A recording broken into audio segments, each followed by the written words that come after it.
Welcome! If you're looking to update the address on your Facebook page using the Facebook app on your PC, you're in the right place.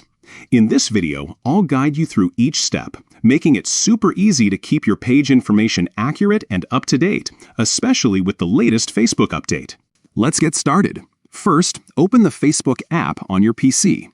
Once you're logged in, look to the top right corner of your screen. You'll see your profile photo. Go ahead and click on it. This will bring up a menu with all your pages and profiles. Now, select the page where you want to change the address. Once you're on your page, find and click on the About section. This is where all your page's important details are stored, including your contact and basic information. Scroll down until you see the section labeled Contact and Basic Info. Here, you'll find your current address listed. Right next to your address, there's a small icon that looks like 3 dots or a More icon. Click on that. A drop-down menu will appear.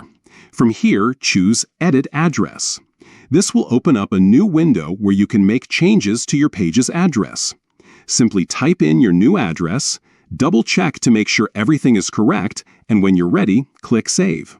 And that's it! Your page's address is now updated. This new process is designed to be quick and user-friendly, so you can keep your business or community information current without any hassle. If you found this walkthrough helpful, make sure to like and subscribe for more easy tech tutorials. Got any questions or need help with another Facebook feature? Drop your thoughts in the comments below. Thanks for watching, and see you in the next video.